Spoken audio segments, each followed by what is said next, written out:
சமீபத்தில் super singer senior season 11 நடந்தது நம்ம எல்லாருக்குமே தெரியும். இதில் சரண்ராஜா அவர்கள் ரன்னர் அப் ஆனார்.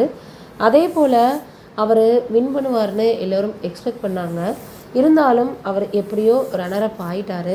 ஆனால் நல்ல திறமை வாய்ந்த ஒரு மனிதர் அப்படின்னு தான் சொல்லணும். என்னதான் அவருக்குள்ள கஷ்டங்கள் சோகங்கள் இருந்தாலும் அதையெல்லாம் மறைச்சிட்டு மக்களுக்காக என்டர்டெயின் பண்ண நிறைய விஷயங்கள் அவர் பண்ணினார்.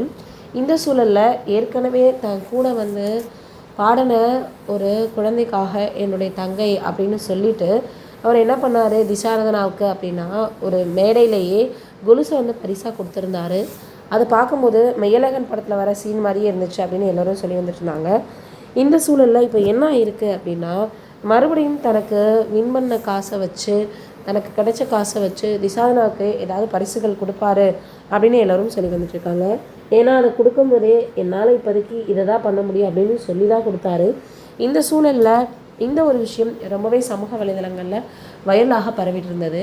இதையெல்லாம் தாண்டி இப்போ திஷாரதனாவுக்காக அவர் அடுத்து வேறு கோலில் அவருக்கு கிடைச்ச பணத்தை வச்சு வாங்கலாம்.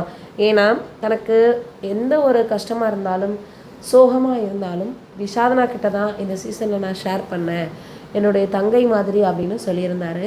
அதனால் இப்போ இந்த ஒரு விஷயம் மிகப்பெரிய அளவில் சமூக வலைதளங்களில் வைரலாக பரவி வந்துட்டுருக்கு. இது ஒரு பக்கம் இருக்க, அனிருத் அவர்கள் கொஞ்ச நாளைக்கு முன்னாடி ஒரு போஸ்ட் போட்டிருந்தாரு. அதை பார்த்துட்டு எல்லோருக்குமே ரொம்பவே ஷாக்காக இருந்துச்சு அப்படின்னு தான் சொல்லணும். என்ன சொல்லியிருக்காரு அப்படின்னா, நான் இப்போ வாழ்க்கையில் நிம்மதியாகவே இல்லை அப்படின்ற மாதிரி. என்னடா இது இவ்வளோ இப்படி சொல்லிட்டாரே அப்படின்ற மாதிரி எல்லோரும் யோசிச்சு வந்தாங்க.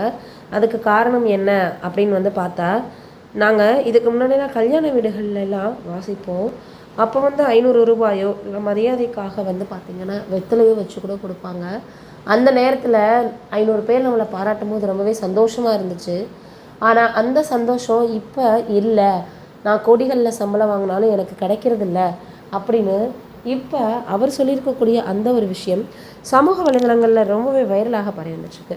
என்னடா இவ்வளோ பெரிய ஆள், இவ்வளோ நல்லா பார்த்திங்கன்னா சம்பாதிக்கக்கூடிய ஆள் இப்படி சொல்கிறாரே அப்படின்னு இப்போ எல்லோருமே அதை ஒரு பெரிய விஷயமா பேசி வந்துட்டுருக்காங்க.